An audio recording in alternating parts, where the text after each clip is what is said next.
Our God reigns, forever your kingdom reigns. Our God reigns. Nyanyikan lagu ini dengan iman percaya saudara. Tuhan berada di sini bersama kita. Kita nanti kembali ke rumah Bapa. Tugas kita adalah memuji menyembahnya dalam roh dan kebenaran. Our God reigns. Our God reigns. Forever your kingdom reigns.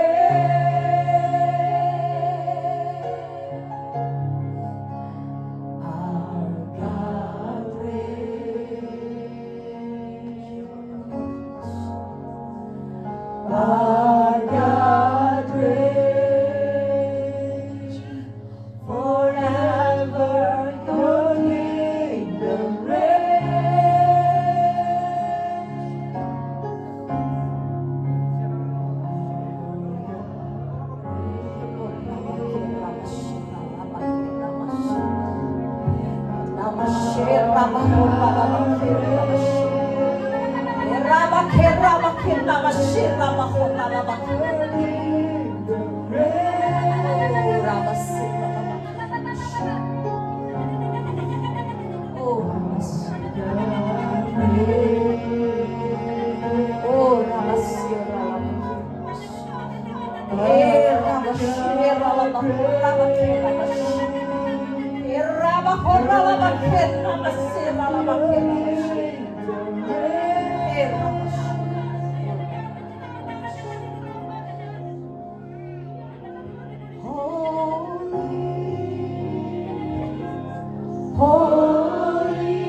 are you, Lord God Almighty?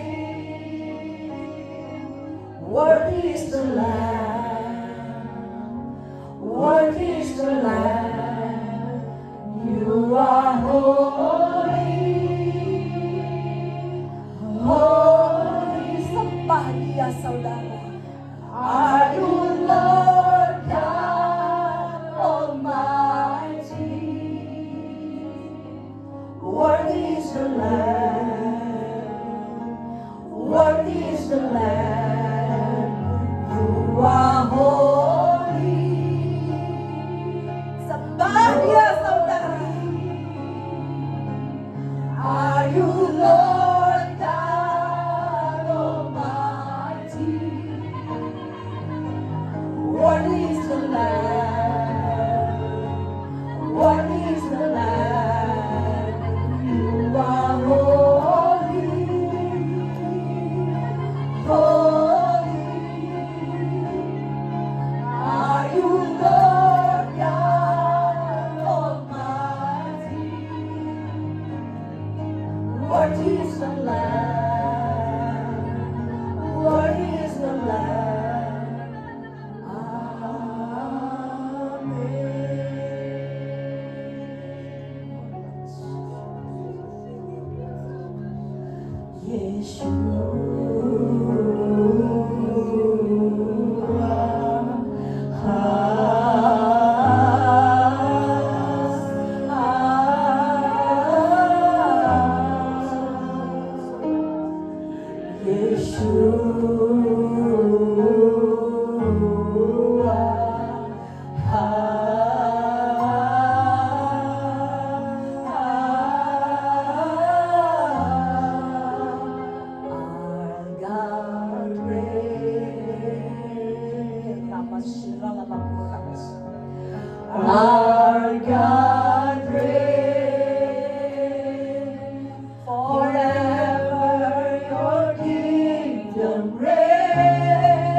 Berfirmanlah Tuhan, kami umat-Mu, anak-anak-Mu, siap mendengar dan menjadi pelaku firman. Haleluya. Amin. Shalom. Silakan duduk saudara. Mohon maaf hari ini karena saya 2 sesi, jadi khotbah yang pertama tidak sama dengan malam hari ini.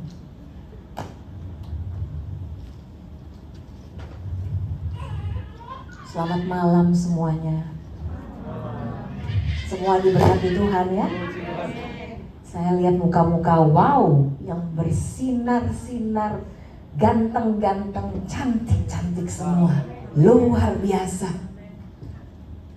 Tidak terasa saudara, kita sudah masuk di dalam bulan kelima, yaitu Mei 2026. Oh ya, ada kabar gembira. Memasuki awal tahun Mei, GBI LTC Glodok Daniel Ministry telah membaptis 10 jiwa menjadi warga kerajaan surga.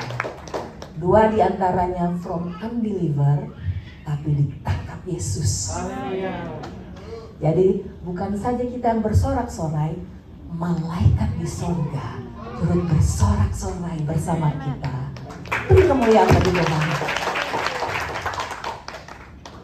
Firman-Nya hari ini temanya Are we wheat or tares? Atau apakah kita ini gandum atau lalang? Saya baru membuatnya tadi malam karena sebetulnya kata-kata ini sudah saya diingatkan Tuhan beberapa waktu yang lalu. Sampai saya harus bertanya kepada diri saya, apakah saya itu gandum atau lalang? Tentu saudara juga perlu bertanya kepada diri saudara masing-masing, apakah saudara ini gandum atau lalang? Kita perlu mengoreksi diri kita karena ini menjadi sesuatu yang penting bagi kita orang-orang percaya, menjadi suatu peringatan juga buat kita semua supaya kita semua bukan hanya menjadi lalang, tapi kita adalah gandum-gandumnya Tuhan yang berbuah baik bagi kemuliaan-Nya. Saya buka ayat pertama di Matius 13 ayat 24 sampai 30. Ada di layar juga. Matius 13 ayat 24 sampai 30. Boleh saudari Deborah Nintan bantu bacakan? Matius 13 ayat 24 sampai 30. Matius 13 ayat 24, demikian firman Tuhan. Yesus membentalkan suatu perumpamaan lain lagi kepada mereka. Katanya, hal kerajaan sorga itu seumpama orang yang menaburkan benih yang baik di ladangnya.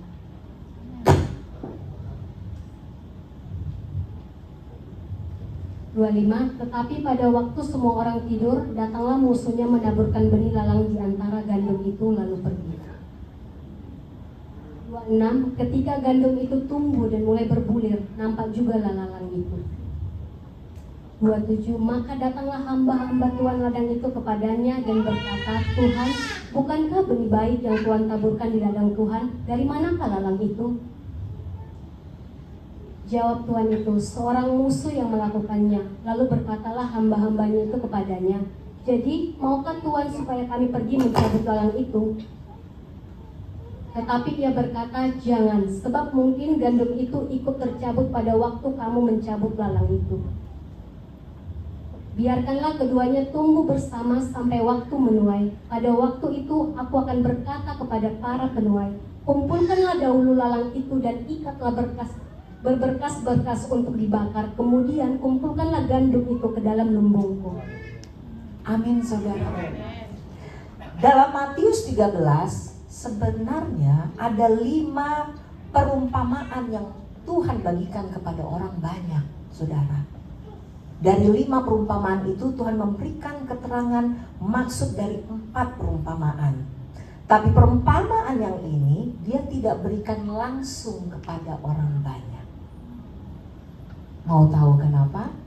Kita baca Matius 13 ayat 36 sampai 43. Boleh saudara John Jeremiah bantu bacakan? Matius 13 ayat 36 sampai 43. Ayatnya nggak banyak kok. 1 pasal tetapi mewakili semua. Matius 13 ayat 36, demikian firman Tuhan. Maka Yesus pun meninggalkan orang banyak itu, lalu pulang. Murid-muridnya datang dan berkata kepadanya, jelaskanlah kepada kami perumpamaan tentang lalang di ladang itu. Ia menjawab, katanya, orang yang menaburkan benih baik ialah anak manusia. Ladang ialah dunia, benih yang baik itu anak-anak kerajaan, dan lalang anak-anak si jahat. Musuh yang menaburkan benih lalang ialah iblis. Waktu menuai ialah akhir zaman, dan para penuai itu malaikat. Maka seperti lalang itu dikumpulkan dan dibakar dalam api, demikian juga pada akhir zaman. Anak manusia akan menyuruh malaikat-malaikatnya, dan mereka akan mengumpulkan segala sesuatu yang menyesatkan dan semua orang yang melakukan kejahatannya dari dalam kerajaannya. Semuanya akan dicampakkan ke dalam dapur api. Di sanalah akan terdapat ratapan dan kertakan gigi. Pada waktu itulah orang-orang benar akan bercahaya seperti matahari dalam kerajaan Bapa mereka. Siapa bertelinga, hendaklah ia mendengar. Yang terakhir saya ulang, saudara. Pada waktu itulah orang-orang benar akan bercahaya seperti matahari dalam kerajaan Bapa mereka. Siapa ini, saudara? Saya dan saudara. Kalau kita di dalam Tuhan, kita akan bercahaya. Saudara yang dikasihi Tuhan, ini menjadi pengingat bagi kita. Ada 2 pesan utama yang mau saya bagikan untuk kita semua, untuk kita meresponi pesan-pesan ini secara serius.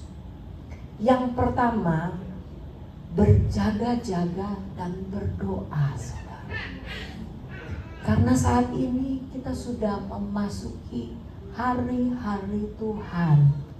Dan hari-hari Tuhan adalah baik buat kita umat percaya, tapi tidak baik bagi yang tidak percaya. Jadi ada perbedaannya, saudara. Pesan yang pertama, pada waktu itu sang penabur benih menabur benih yang baik. Lalu ada lagi yang datang menabur benih yang jahat, yaitu iblis, roh-roh jahat. Tuhan ingatkan pada kita, setiap kali ada sesuatu yang Tuhan kerjakan, setiap kali ada hal-hal yang luar biasa yang Tuhan kerjakan, baik itu di dalam keluarga, usaha, pekerjaan, pelayanan, bisnis, saudara, iblis gak akan pernah tinggal diam. Benar? Dia selalu berusaha juga untuk bikin kekacauan, berusaha menghancurkan apa yang sudah Tuhan bangun dalam keluarga saudara, usaha, pelayanan saudara, bisnis saudara, apapun, komunitas saudara. Dia mencoba senantiasa memporak-porandakan setiap apa yang sudah baik. Itulah pekerjaan iblis. Dia mau hancurkan bangunan-bangunan rohani saudara yang sudah baik. Karena iblis itu adalah sesungguhnya pencuri, pembunuh, dan pembinasa. Dalam Markus 14 ayat 38, boleh buka di layar. Markus 14 ayat 38. Markus 14 ayat 38.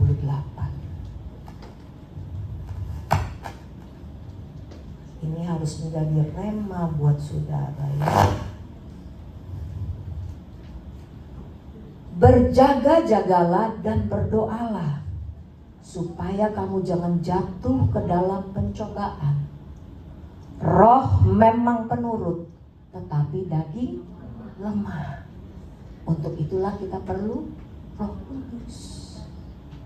Ayat ini Tuhan pesankan kepada 3 muridnya waktu dia ada di Taman Getsemani. Dan pada waktu itu Tuhan sedang berdoa di Taman Getsemani dalam kondisi yang ketakutan. Karena dia tahu itu adalah detik-detik terakhir menuju penyaliban, menuju keselamatan bagi saudara dan saya. Dia pesan kepada murid-muridnya yaitu Petrus, Yakobus, dan Yohanes, kamu mesti berjaga-jaga dan berdoa. Kalau 2000 tahun yang lalu itu menjadi pesan bagi murid-muridnya saudara, hari ini juga Tuhan pesan buat saudara yang sama. Kita mesti berjaga-jaga dan berdoa. Berjaga-jaga dan berdoa itu menjadi satu paket, tidak bisa dipisahkan. Gak bisa cuma berjaga-jaga sendiri tanpa berdoa. Begitupun sebaliknya. Kita gak bisa berdoa tanpa berjaga-jaga secara fisik. Perjalanan rohani dan jasmani pasti kita jalankan bersama-sama. Tuhan pesankan hidup kita sebagai orang percaya itu jangan sembrono saudara. Jangan kita ceroboh. Kita perlu saling mengingatkan, jangan sembrono. Membiarkan perjalanan hidup kita itu sembarangan, ceroboh. Jangan sampai seperti itu. Jangan sampai pikiran kita, pikiran yang sembrono, perkataan yang sembrono, langkah-langkah dibuat secara sembrono, semau kita. Kita mesti menata diri kita, mendengar tuntunan Tuhan, melihat kebenaran-kebenaran yang ada. Karena kalau kita melangkah tidak sembrono dan tidak ceroboh, kita mengalami tuntunan Tuhan. Jadi mari saya ajak saudara dan saya, kita terus berjaga-jaga dan berdoa. Bukankah iblis itu digambarkan seperti singa yang mengaum-ngaum?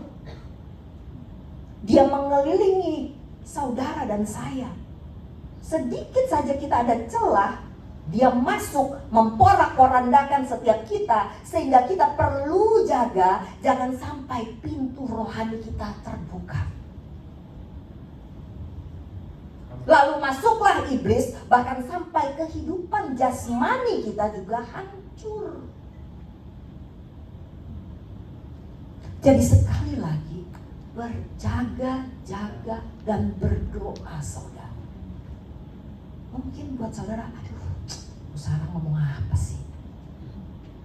Tapi ingat, pesan Tuhan ini singkat dan jelas,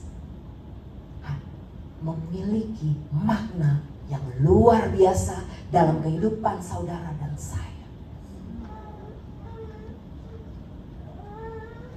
Tadi dalam Matius 13 ayat 25, boleh dibukakan?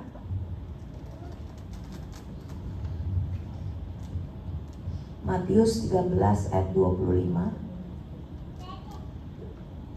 Tetapi pada waktu semua orang tidur, datanglah musuhnya menaburkan benih lalang di antara gandum itu lalu pergi. Saudara yang dikasihi Tuhan, kita mungkin sudah keenakan tidur. Bukan dalam artian tidur secara jasmani ya, dari malam ke pagi, not like that. Tapi tidur secara rohani. Tidur secara roh. sudah nggak waspada, sudah nggak berjaga-jaga, sudah nggak berdoa. Karena kenapa? Kita dalam posisi tidur. Sehingga iblis datang menabur benih yang jahat dalam kehidupan kita, saudara. Siapa di sini yang masih doa pagi atau subuh? Lanjutkan. Karena doa-doa dari midnight jam 12 malam sampai jam 5 pagi, apalagi doa jam 3 sampai jam 5, itulah roh yang terbaik, adalah doa yang terbaik pada jam-jam begitu.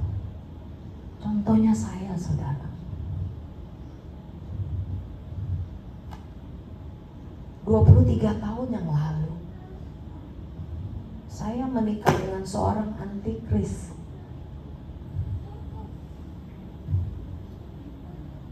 Sehari sebelum menikah, H-1, saya sudah menyebarkan undangan pernikahan. Tapi saudara tahu, sampai H-1 saya sudah berusaha dengan sekuat tenaga saya. Tidak ada satu pendeta pun mau memberkati saya. Karena kenapa? Calon suami saya itu antikris, tidak seiman dengan saya. Lalu saudara, apa yang saya lakukan? Karena sudah tidak ada jalan, mungkin sudah hampir 100 gereja kami datangi, tetap harus baptis dulu ya, mengikuti, biasalah ya, kan ada prosedur ya untuk menikah. Saya ingat tanggal 26 Juli karena H-1, jadi tanggal itu selalu saya ingat.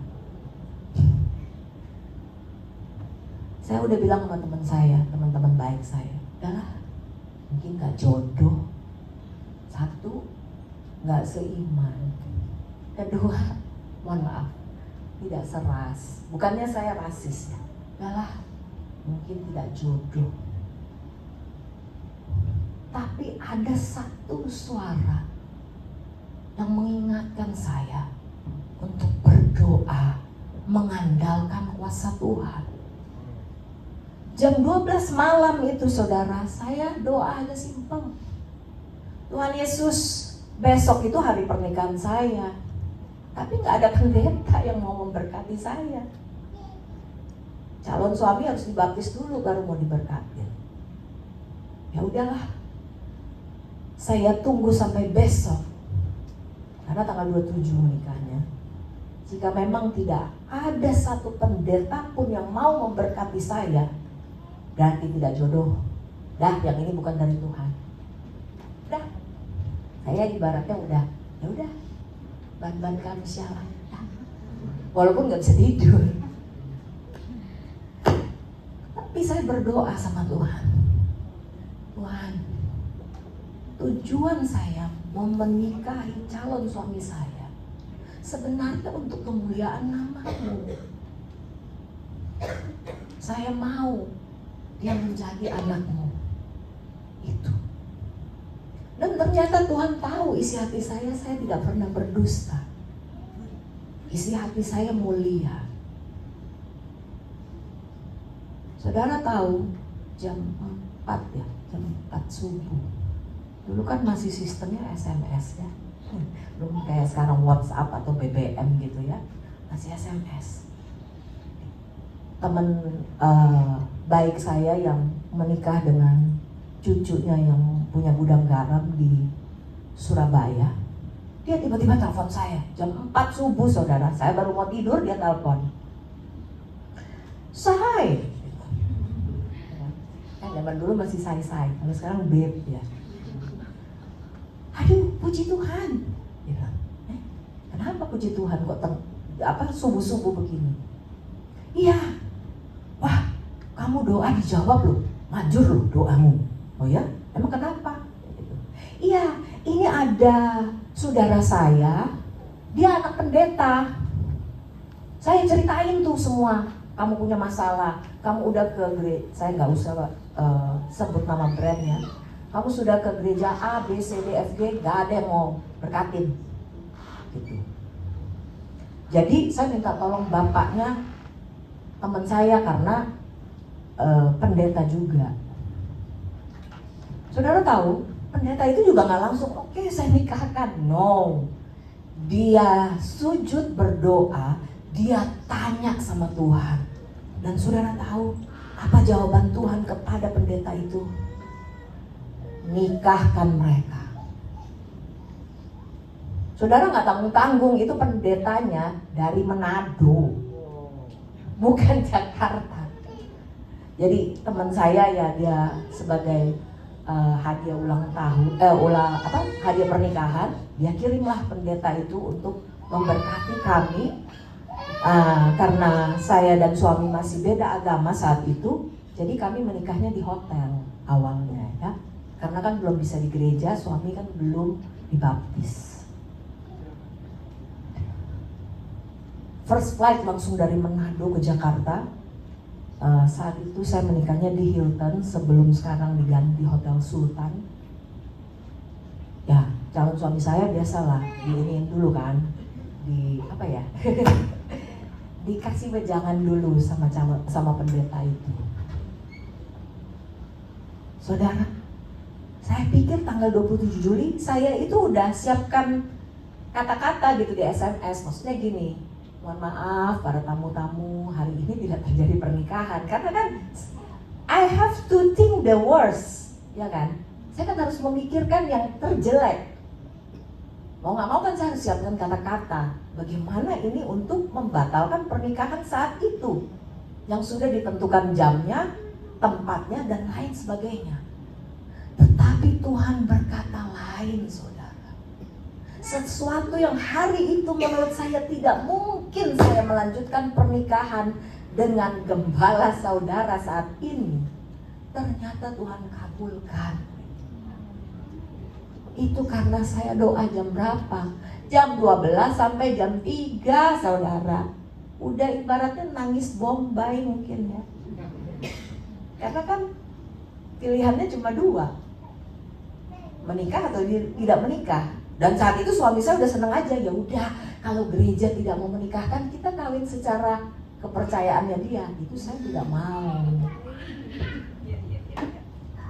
1-0 di dia dong, saya nggak mau. Saya selalu punya prinsip, siapapun yang saya nikah harus diberkati dalam nama Tuhan Yesus Kristus. Karena itulah Tuhan dan Juru Selamat saya.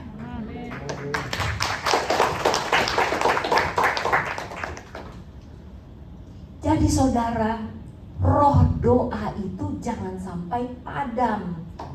Karena waktu kita tidur secara rohani, di situ iblis datang. Dia menabur benih-benih lalang. Makanya jangan sampai roh doa kita mati. Tuhan melalui para pemimpin rohani kita sudah mengingatkan, termasuk saya, mengingatkan saudara dan juga saya pribadi, jaga api mesbahmu. Karena yang terpenting dalam hidup kita, kita harus mesbah sama Tuhan. Mesbah pribadi wajib, mesbah keluarga juga, saudara.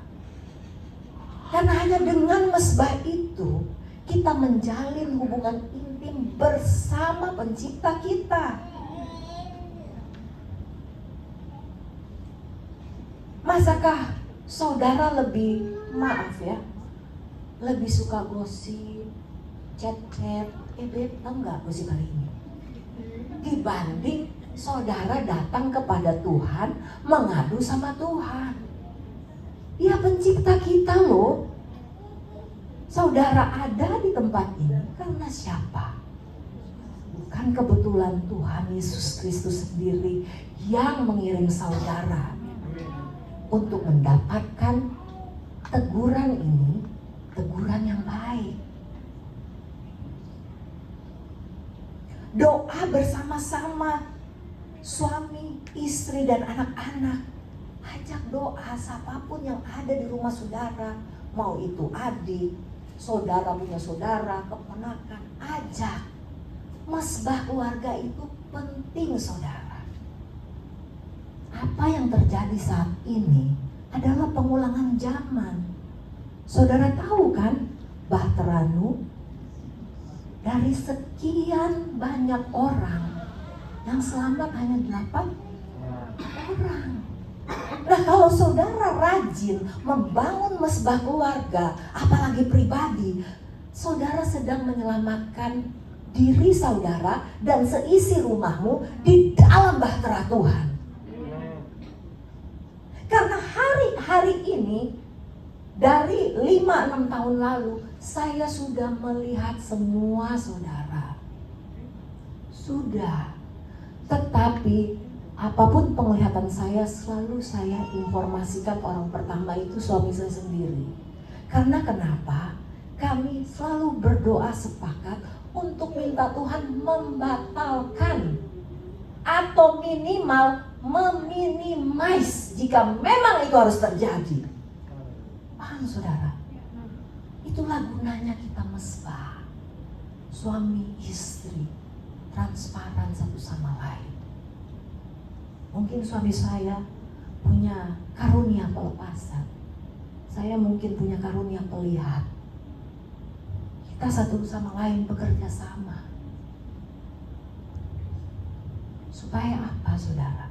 Semakin banyak jiwa yang masuk dalam bahtera kerajaan Tuhan. Amen. Itu tujuan kami.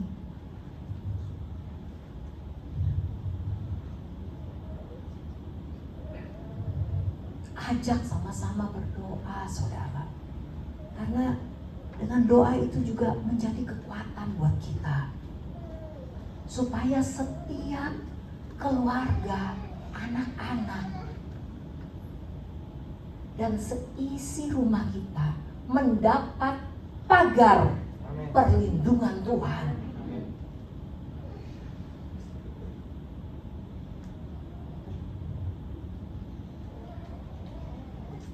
Tapi bagaimana kalau kita nggak pernah doa bersama-sama?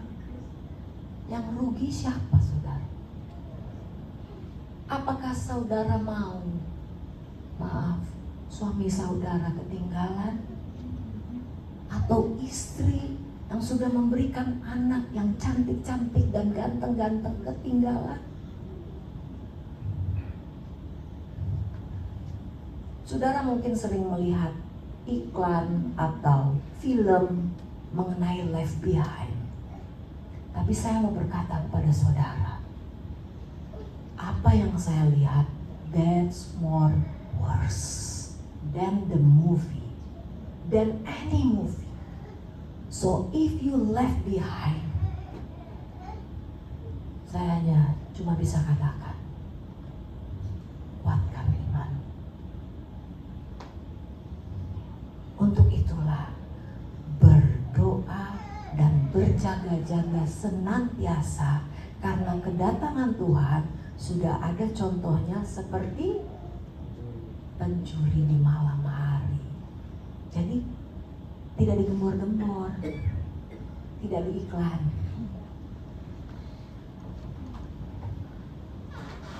Matius 18 ayat 19 sampai 20. Firman Tuhan ingatkan juga kepada kita. Matius 18 ayat 19 sampai 20. Di mana ada 2 orang, 3 orang berkumpul, bersepakat dalam nama Yesus, Dia hadir di tengah-tengah keluarga itu. Dia mendengarkan setiap doa-doa kita, dan yang terlebih lagi, Dia pasti memberikan jawaban untuk setiap doa-doa saudara dan saya. Percaya itu. Percaya dengan iman saudara. Haleluya. Siapa yang pernah jadi pramuka di sini? Pasti semua pernah dong. Pendaki gunung. Kalau kita jadi pendaki gunung dan sampai pada suatu titik sudah sore atau menjelang malam, orang-orang biasanya mengumpulkan apa, saudara? Betul, kayu bakar lalu bikin api unggun. Kenapa orang-orang ini membuat api unggun? Yang nomor satu, bukan untuk menghangatkan badannya, tapi untuk menjaga dirinya dari serangan binatang-binatang buas. Karena ada api, binatang-binatang buas gak mau datang, takut dengan api itu. Jadi ini yang saya mau ingatkan kepada saudara. Bayangkan kalau saudara udah gak punya lagi roh doa, saudara gak punya mesbah keluarga, gak ada apinya. Gak heran iblis datang memporak-porandakan keluarga saudara maupun kehidupan saudara sendiri. Karena gak ada lagi apinya. Iblis berani untuk menghancurkan keluarga-keluarga. Kalau kita ingat, kenapa sih Daud bisa jatuh dalam dosa? Karena dikala semua panglima tentaranya sedang pergi berperang, Daud sendiri santai, leha-leha, menikmati keberhasilannya sebagai seorang raja. Akhirnya apa, saudara? Dia pun jatuh. Padahal raja loh, dipilih Tuhan, diurapi Tuhan, tapi bisa jatuh. Karena apa? Kurang doa. Makanya saya ingatkan juga kepada saudara dan saya, tambahkan jam-jam doamu. Karena disitulah Tuhan berbicara kepada saudara dan saya, pribadi lepas pribadi. Roh Kudusnya bicara kepada saya dan saudara untuk menuntun kita menjadi pelaku firman-Nya yang taat, setia, sejati, dan tidak dirusakkan. Hari-hari ini kita semua sedang ada dalam peperangan rohani yang besar, saudara. Setiap orang-orang percaya, yaitu saudara dan saya, mesti terus ada dalam roh yang menyala-nyala. Selalu ada roh doa yang luar biasa. Karena kita mau membangun api yang lebih besar pada hari ini. Dimulai daripada setiap keluarga lepas keluarga. Waktu setiap keluarga membangun api yang besar, apa yang terjadi, saudara? Maka akan mengalir kepada setiap gereja yang ada. Amen. Dan waktu gereja membangun api yang besar, Indonesia penuh kemuliaan Tuhan. Amin. Dunia penuh kemuliaan Tuhan. Everyone akan dituai bagi kemuliaan Tuhan. Amin. Jadi pesan pertama, jangan sampai kita tidur terlelap. Kita mesti berjaga dan berdoa. Amin. Yang kedua, yang terakhir, karena saya mengejar pesan Tuhan dan membuat Tuhan yang lumayan banyak. Yang kedua adalah menjadi ciptaan baru. Siapa di sini yang mau menjadi ciptaan baru? Amin. Di ladang itu ada benih gandum dan benih lalang. Kenapa nggak boleh dicabut pada waktu awal? Karena kalau dicabut, akarnya di bawah itu ngikat, saudara, sama akar gandum. Sehingga waktu dicabut akarnya dari gandum juga rusak. Paham ya maksud saya ya? Sehingga Tuhan bilang nanti dulu, biarin keluar dulu dua-duanya, biar kelihatan, baru dicabut ilalangnya. Paham? Jadi saudara, kalau gandum ini menghasilkan buah yang baik, sementara lalang yang itu dia menghasilkan bulir-bulir yang hitam dan pahit. Untuk itu, hidup kita juga harus menjadi berkat buat banyak orang, saudara. Kita harus membawa kemanisan bagi setiap orang yang kita jumpai, bukan membagikan kepahitan kepada orang-orang lain. Itu masuk perumpamaan ini. Matius 13 ayat 41. Matius 13 ayat 41.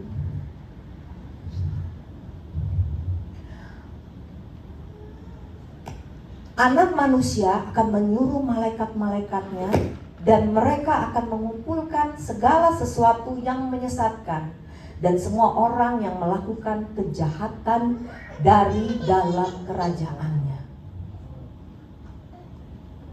Tuhan bilang begini sama kita. Gandum dan lalang itu sama-sama ada dalam kerajaannya. Benar? Saya mau sederhanakan. Gandum dan ilalang sama-sama ada dalam gereja. Paham? Jadi kita perlu introspeksi diri kita. Apakah kita ini gandum atau lalang? Kita sama-sama ada dalam ibadah di tempat ini, tapi apakah kita gandum yang buahnya kuning dan menjadi berkat? Atau apakah kita lalang yang buahnya hitam dan pahit? Kita ada di mana, saudara? Apa itu ciri Kristen gandum? Kita buka 2 Korintus 5 ayat 17. Boleh saudari Yohana Astina bacakan 2 Korintus 5 ayat 17.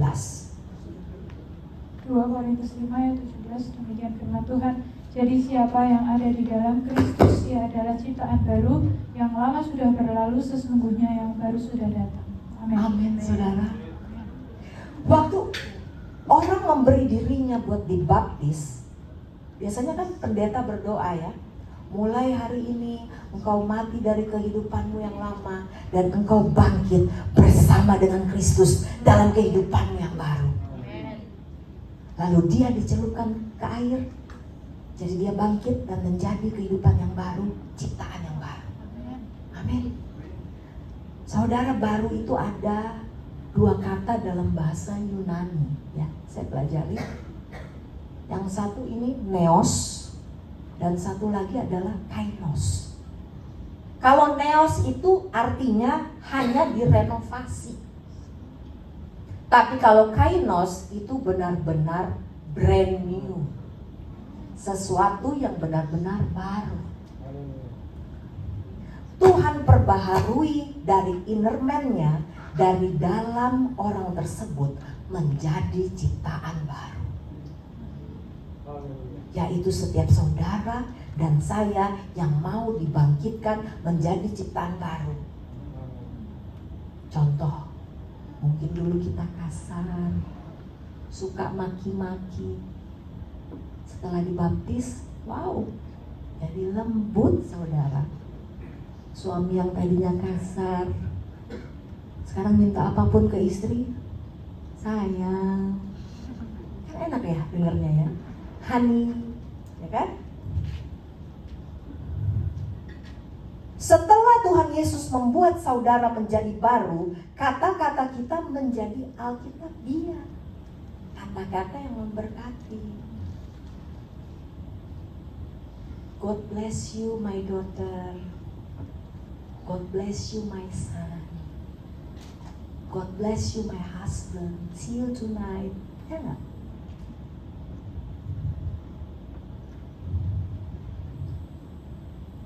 Dulu mungkin tangan kita suka minta, tapi sekarang tangan saudara dan saya memberkati. Amin.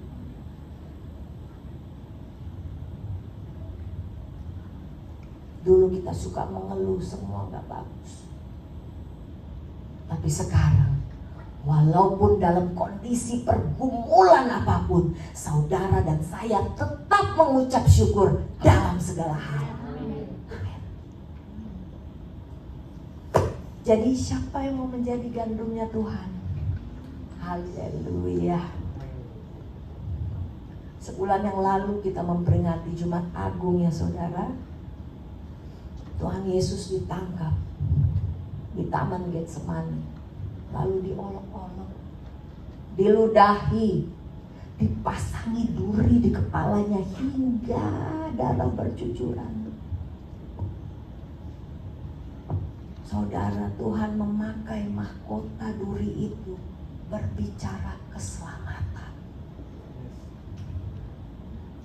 Dan keselamatan itu untuk siapa? Untuk saudara dan saya. Oleh anugerah Tuhan, kita sudah diberikan keselamatan dalam nama Tuhan Yesus Kristus. Tapi banyak orang Kristen yang hanya sampai sekedar selamat. Benar? Dia pikir sudah cukup, sudah selamat. Tidak, saudara. Tetapi saudara mesti melangkah lebih lagi kalau saudara mau menjadi ciptaan yang baru. Saudara harus pakaikan kepada Tuhan Yesus Kristus mahkota raja. Jadikan Yesus raja dalam usaha, keluarga, bisnis, dan pelayanan saudara.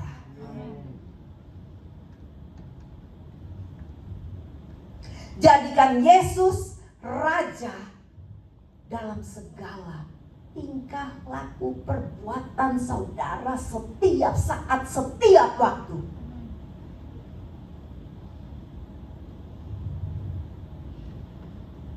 Jadikan Yesus raja dalam pelayanan saudara. Jadikan Yesus raja dalam setiap langkah-langkah saudara.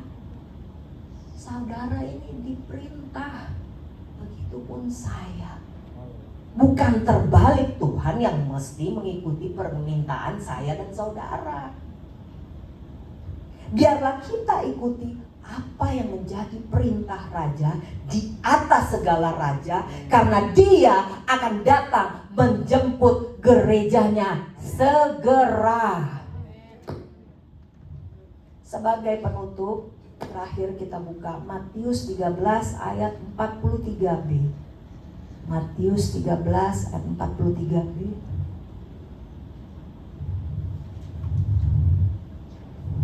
Ayat penutup. Ini ya saudara. Siapa bertelinga, hendaklah ia mendengar. Maksudnya apa yang Tuhan pesankan ini saudara? Jangan kita hadir di gereja cuma masuk telinga kanan, keluar telinga kiri. Begitupun sebaliknya. Jangan. Tapi biarlah firman Tuhan, pesan Tuhan menjadi rema dalam kehidupan kita. Karena apa saudara? Kita perlu berlomba-lomba sebelum dia datang menjemput kita, agar kita menjadi gandum-gandumnya Tuhan, memuliakan nama Tuhan, supaya setiap orang melihat dalam diri saudara, dalam gereja saudara, yaitu ada kemuliaan dan hadirat Tuhan, membawa banyak-banyak jiwa yang datang bertekuk lutut mengaku Tuhan Yesus Kristus adalah Raja hari ini dan selamanya. Dan kita mempunyai jaminan masuk kerajaan 1000 tahun damai. Amin. Haleluya. Saya minta pemusik lagu yang tadi saja, instrumen.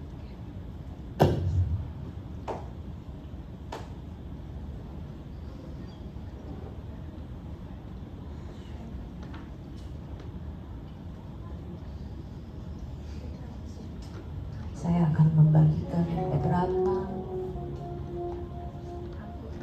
penglihatan dan pesan Tuhan kepada saudara dan saya.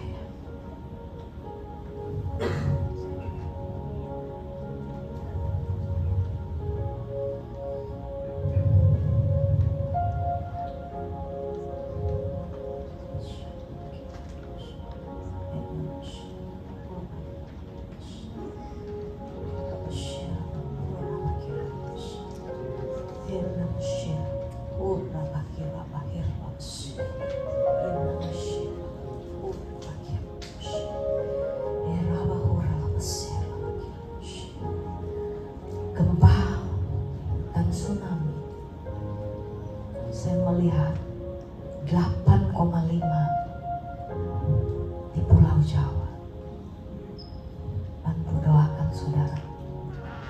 Karena salah satu teluk terbesar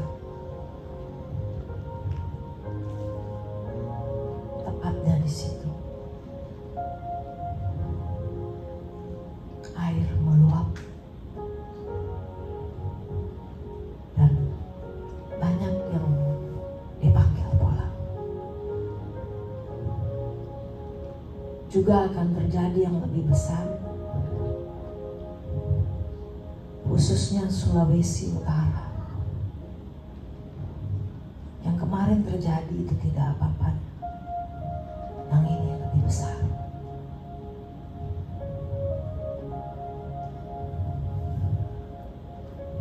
Lalu Sumatera. Bulan Februari saya melihat peta Sumatera, khususnya dekat Lampung kalau tidak salah.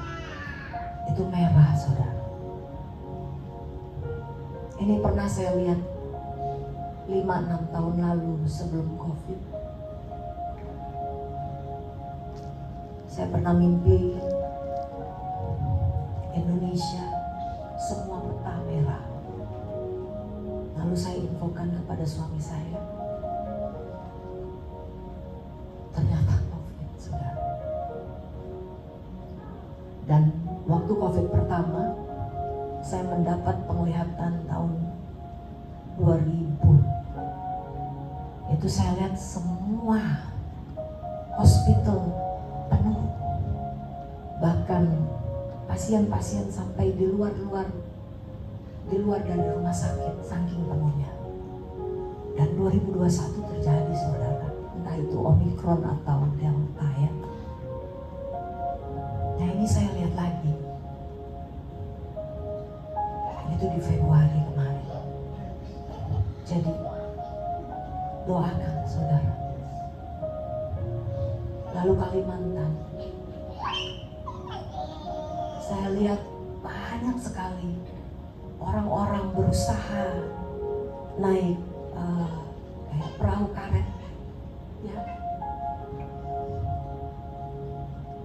Seingat saya, karena saya tidak begitu hafal gunung-gunung di Kalimantan, mereka berusaha mendayung perahu karet itu menuju arah ke gunung karena airnya sangat tinggi. Lalu Maluku dan Papua tenggelam, saudara, airnya tinggi. NTB, Bali, bahkan Jakarta banjir. Jabodetabek banjir, saudara.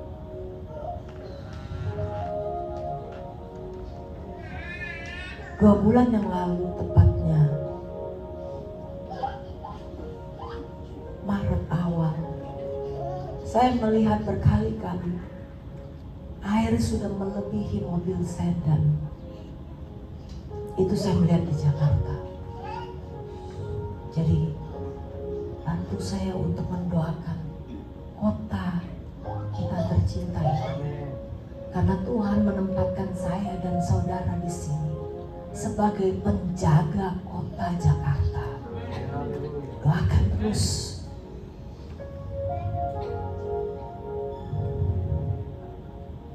Sebelum saya diperlihatkan ini, tepatnya Januari akhir, saya mendapatkan satu buah mimpi. Ada 2 rumah bagus bertingkat. 2 rumah ini, satu di sebelah kiri saya, satu di sebelah kanan saya. Ini dalam penglihatannya. Kedua rumah ini letaknya di depan pantai. Lalu datanglah gelombang laut yang sangat tinggi seperti tsunami yang tidak pernah saya lihat sebelumnya, menimpa kedua rumah itu. Tapi saudara, rumah yang sebelah kiri saya hancur, tidak ada sisa, sehancur-hancurnya.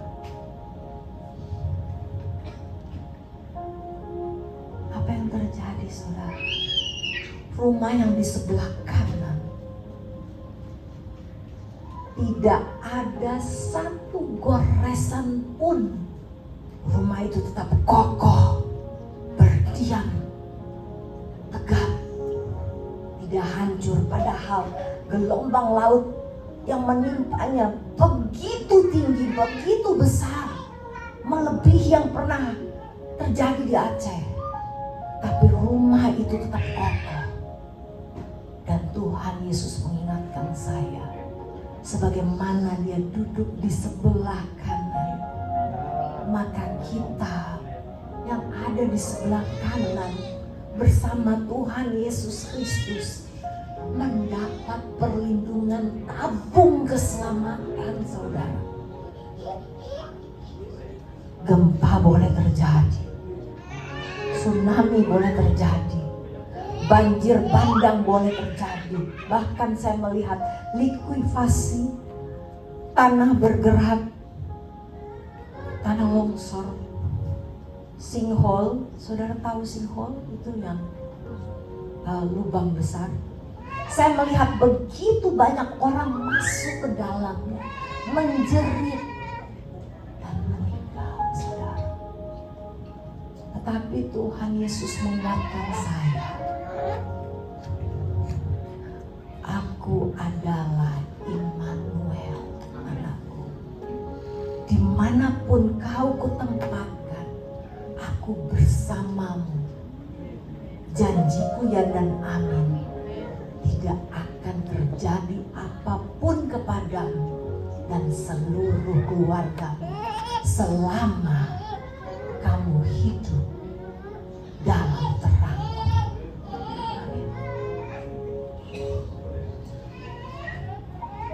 Saya melihat akan pecah perang juga di Indonesia, saudara. Saya hanya melihat Papua, Aceh, tetapi itu tidak terlalu saya pikirkan karena itu sudah pernah terjadi dan sering terjadi. Jadi kalau saya nggak terlalu shock dengan itu.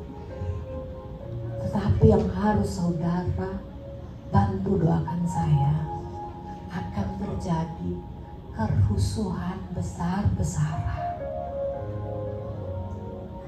Karena ini mengenai perut. Paham ya maksud saya? Tahun lalu saya sudah menubuatkan masuk 2026 famine, kelaparan, and drought, kekeringan akan melanda seluruh dunia. Jadi kerusuhan itu terjadi mungkin dikarenakan perut yang lapar. So be careful. Jaga diri saudara, anak saudara, istri suami saudara dalam doa. Akan ada kudeta, bahkan perang ini agak mengarah ke SARA, bukan SARA saya ya, SARA, S-A-R-A, dan anarkis. Jadi bantu saya mendoakan supaya ini tidak menimpa anak-anak Tuhan. Gempa besar juga akan terjadi di India, China, Thailand, Nepal, Filipina, bahkan Amerika, juga Bangladesh. Penghakiman Tuhan, waktu Tuhan bicara kepada saya, akan menimpa dari desa ke desa, bahkan dari kota ke kota. Untuk apa? Menyeleksi saudara dan saya yang berhak masuk dalam bahtera kerajaannya. Bahkan saya melihat ada yang sampai 9, saudara, gempanya. Jadi kurang lebih hampir seperti di Aceh ya, Aceh atau Palu ya, 9, engkau.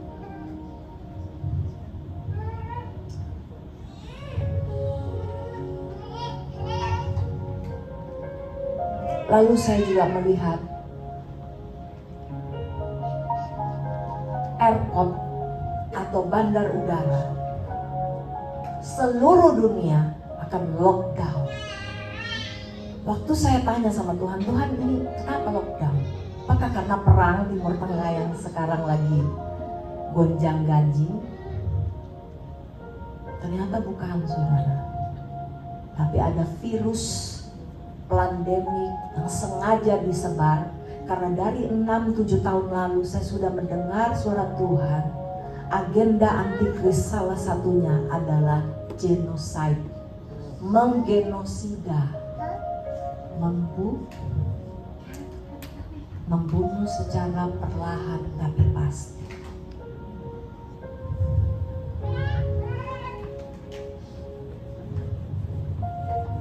Jadi bantu saya untuk mendoakan negara tercinta kita, saudara.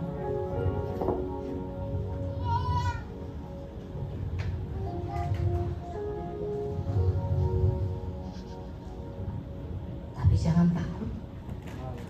Berusahalah menjadi pelaku firman. Mengikuti semua perintah dan melakukan menurutinya saja, saudara. Jangan menjadi sama seperti dunia, karena ini hanya masa pengulangan. Musuh muncul saat kita menyuarakan kebenaran. Meskipun banyak serangan dunia, tetap maju, jangan takut.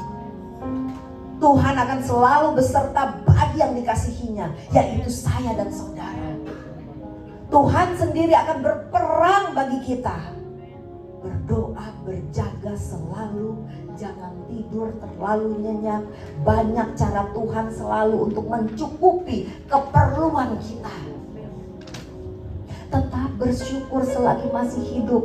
Murka Elohim akan menyeleksi seluruh manusia. Tuhan tidak pernah memungkiri janjinya. Terus menerus mengampuni setiap orang yang bersalah kepada kita dengan 70 kali 7. Buanglah semua kepahitan. Lepaskan semua keterikatan dengan dunia, saudara. Banyak berdoa, berpuasa, baca firman Tuhan. Siap sedia, pikul salib. Pikul salib itu artinya apa, saudara? Mau menderita, sangkal diri, mematikan segala kedagingan kita.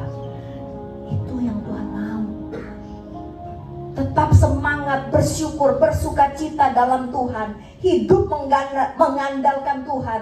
Tinggalkan matriks dunia, penjara dunia 666 sistem binatang mereka dalam Wahyu 13 sudah berjalan, saudara. Saudara nggak usah tunggu-tunggu cicap itu hanya perintilan.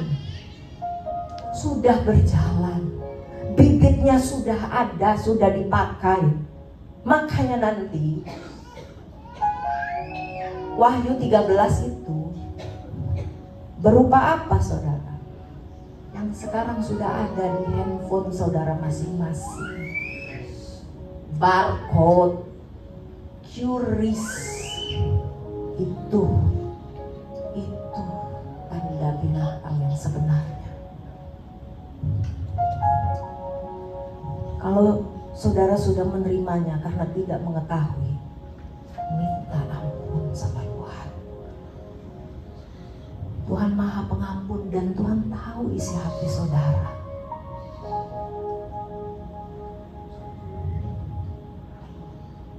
Karena sebetulnya cairan yang dimasukkan ke dalam tubuh saudara itu sudah mengandung chip. Saya sudah 2-3 kali mengundang Pak Dharma Pengreku. Karena saat itu kami terbatas untuk memberitahukan kepada jemaat. Jemaat lebih percaya sosmed, benar?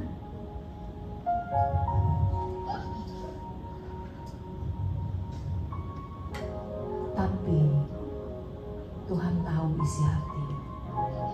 Kalau saat itu saudara terjebak dan telah menerimanya, segera minta ampun.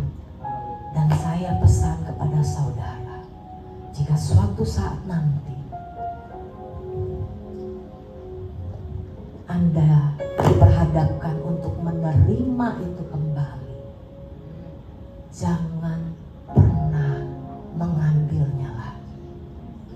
Karena saudara harus membayarnya dengan darah saudara. Artinya apa? Siap tertinggal dan siap martir buat Tuhan. Paham? Saya memberitahu ini karena saya sangat mengasihi saudara. Saya tidak mau saudara yang saya kenal di ruangan ini menjadi budak iblis, menjadi budak sistem the beast. Ini kita tinggal menunggu waktu saja, saudara. Sekarang digital ID sudah diperkenalkan. AI, saya sudah lihat dari 5-6 tahun lalu. Saudara boleh tanya suami saya. Saya bilang sama suami saya lihat kok ada retek robot. Mall sepi. Saya bilang sama suami, kenapa ya? Suami saya waktu itu, ya kamu kebanyakan nonton Star Trek mungkin. Enggak, ini kenyataan kok. Itu akan terjadi, saudara. Tapi saya percaya saat itu saudara dan saya sudah masuk dalam tabung keselamatan Tuhan. Artinya di rapture. Amin.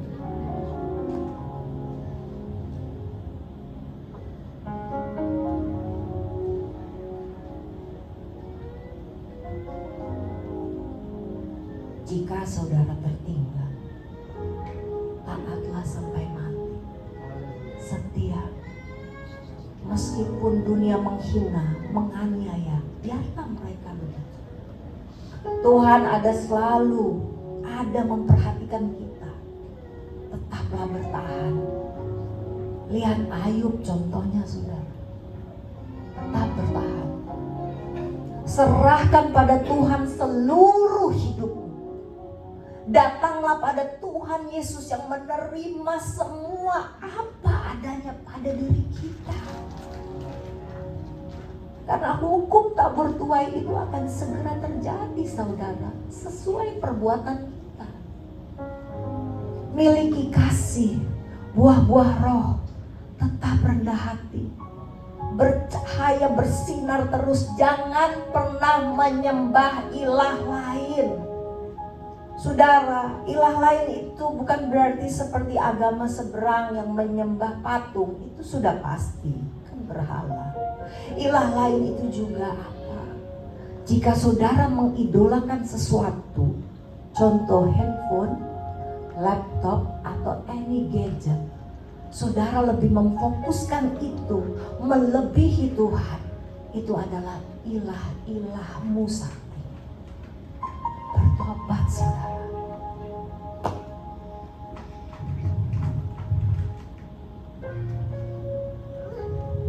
Lawanlah kuasa gelap dengan berdoa, berpuasa. Jaga iman selalu, merdeka dalam roh. Jangan sampai kita tertawan, terikat sistem dunia. Tingkatkan kepekaan roh. Mengapa setiap saya berkhotbah saya selalu meminta saudara untuk doa puasa? Karena saya mau tidak hanya saya yang peka, tapi saudara semua juga harus peka dengan suara Tuhan. Saya tidak mau selamat sendiri. Saya mau saudara semua bersama keluarga juga selamat.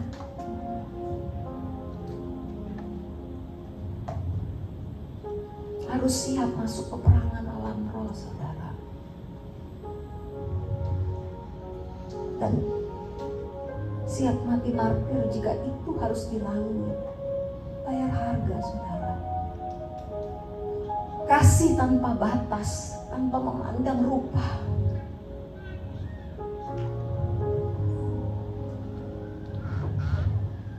Frekuensi akan naik ya, saudara. Sekarang udah 5G, right?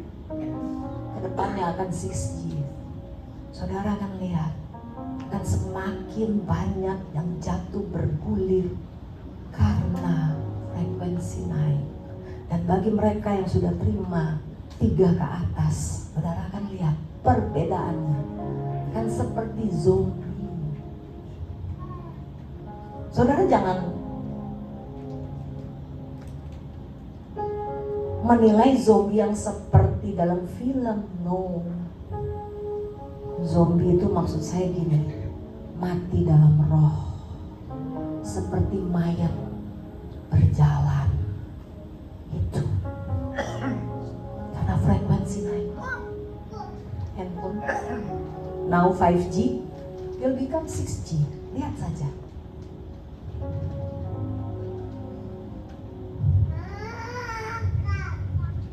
Yang masih memiliki DNA murni, pertahankan itu saudara.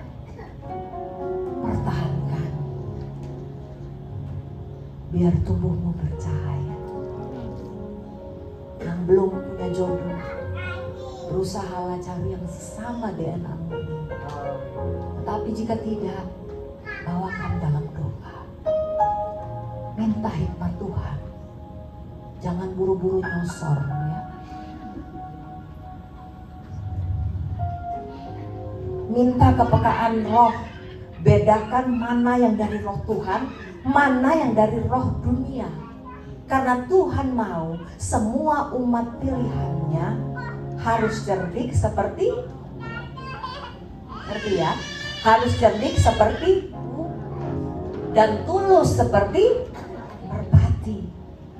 Banyakkan pujian penyembahan setiap hari saudara. Jangan anggap remeh. Ini pesan bukan saya mau tulis-tulis. Tidak. Ini pesan. Ini ada 50 loh saudara. Saya buat satu-satu. Apa yang Tuhan taruh di telinga saya ataupun di hati saya tulis. Lalu saya kumpulkan untuk saya bagikan kepada saudara.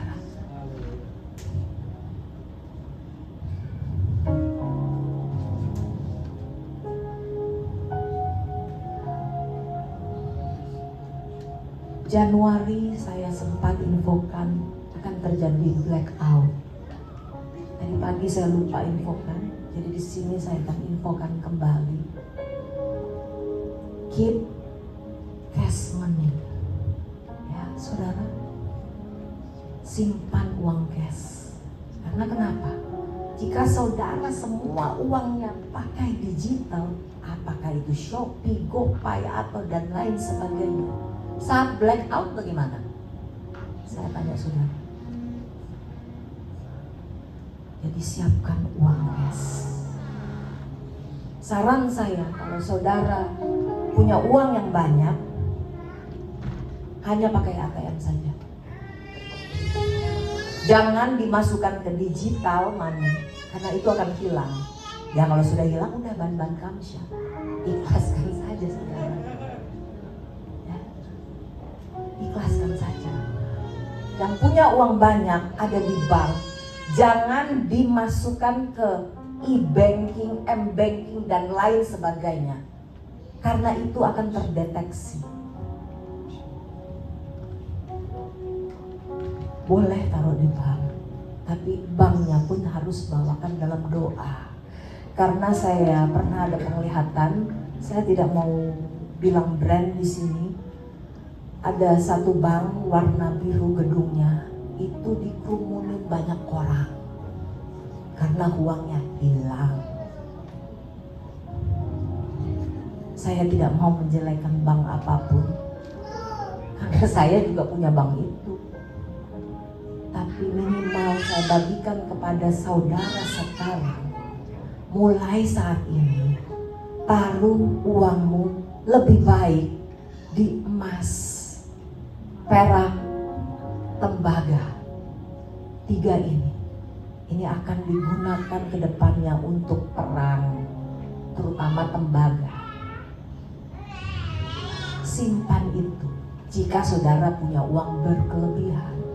Kalau masih berkelebihan lagi, beli tanah. Untuk apa saudara? saat nanti sistem the beast, kan semua sudah digital. Minimal saudara punya tanaman sendiri. Saudara punya sayuran sendiri. Lewat tanah itu bercocok tanamlah. Jangan ikuti sistem dunia. Percaya, selama saudara berharap kepada Tuhan, Tuhan pasti buka jalan bagi saudara dan saya. Tidak akan pernah anak-anak Tuhan dibiarkan kelaparan, binasa. Tidak akan pernah, saudara. Buktinya saya bisa melewati COVID. Walaupun suami saya sempat kena, tapi puji Tuhan, saya bersama anak-anak tidak kena. Jadi kalau Tuhan saja memelihara saya dan keempat anak saya, begitupun saudara. Makanya andalkan kuasa Tuhan. Yang terakhir, ini banyak wanita nggak ya? Oke. Ini sebetulnya tadi pagi saya sudah infokan di Faith, tapi oke, saya akan ulang lagi. Yang pertama, buat para wanita khususnya, be careful when you buy lipstick and makeup. Karena kenapa? Kedepannya saya lihat produk-produk lipstick dan makeup akan membuat saudara mengidap penyakit kanker. Lipstick nanti ada kanker mulut. Lihat saja saudara. Ya. Terus makeup kanker kulit. So be careful. Saya tidak bilang saudara nggak boleh pakai lipstick. No, I use it also. Saudara nggak boleh makeup. No, not like that. Boleh makeup, boleh pakai lipstick. But firstly, when you buy it, bring into prayer. Bawakan dalam doa. Minta kepekaan Tuhan. Dan kalau lipstick kan biasanya bisa dicoba ya. Nah, saudara bisa taruh di sini. Kalau berasa panas atau nggak enak ya, berasa gimana gitu, jangan dibeli. Daripada nanti saudara sakit. Yang kedua, nose ring. Tahu ya nose ring? Jangan pakai itu lagi saudara. Itu juga akan mengakibatkan kanker ke depannya. Bahkan tumor. Yang ketiga, cepat saja, wig. Tahu ya wig ya? Rambut palsu. Be careful karena kebanyakan rambut palsu itu sudah saya tahunya bahasa Chinese ya, sudah ditiam. Maksudnya sudah didoakan secara okultisme lah. So be careful. Yang keempat, fast food and beverage. Saudara, pihak sana, paham ya maksud saya?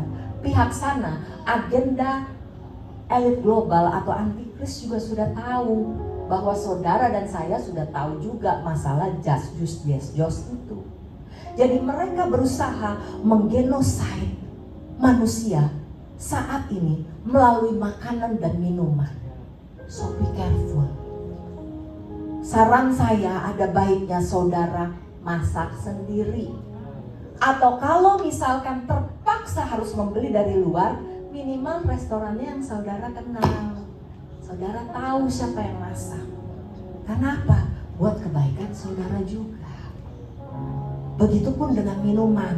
Karena saya lihat, bukan saya menjelekkan satu brand, tapi yang saat ini viral, segala macam tea ya, itu nanti banyak racunnya.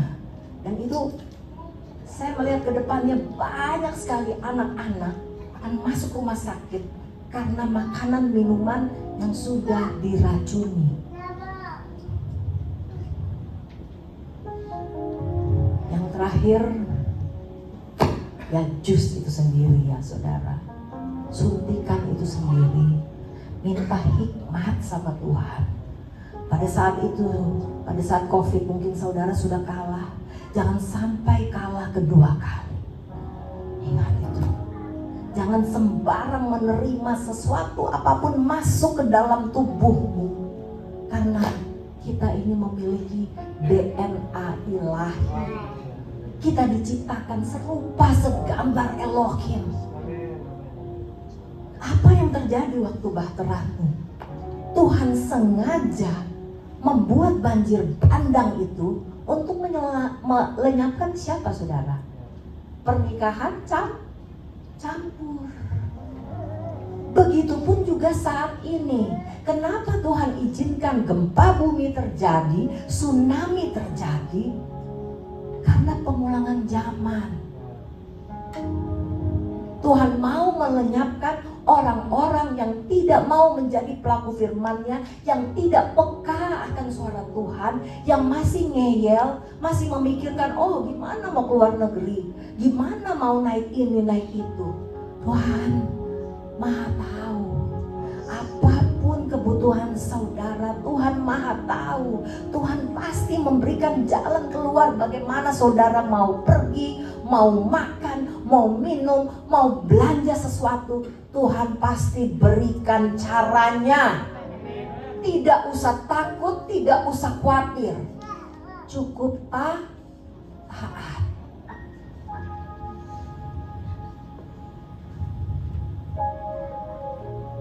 Karena waktu juga sudah habis. Next time saya akan bahas World War III ya saudara. Tapi bantu doa saja bahwa yang saat ini terjadi, mungkin saudara melihat itu adalah Amerika dan Israel melawan Iran saja. Tapi sesungguhnya di alam roh, Iran tidak sendirian saudara. Dan kalau saat ini dia maju mundur cantik untuk gencatan senjata, sebenarnya mereka sedang latihan saudara. Untuk apa? Untuk menyerang Amerika. Ini nanti ada hubungannya dengan World Cup. Kita bantu doakan saja saudara. Memang terjadinya di luar sana, tetapi dampaknya sampai ke Indonesia. Doa yang kuat saudara. Berjuang. Bantu saya mendoakan Indonesia, mendoakan seluruh dunia, mendoakan setiap umat Tuhan supaya kita beroleh keselamatan. Karena jika saudara membantu saya menyelamatkan banyak orang, mahkota dari kerajaan sorga itu menjadi milik saudara dan saya. Terima kasih.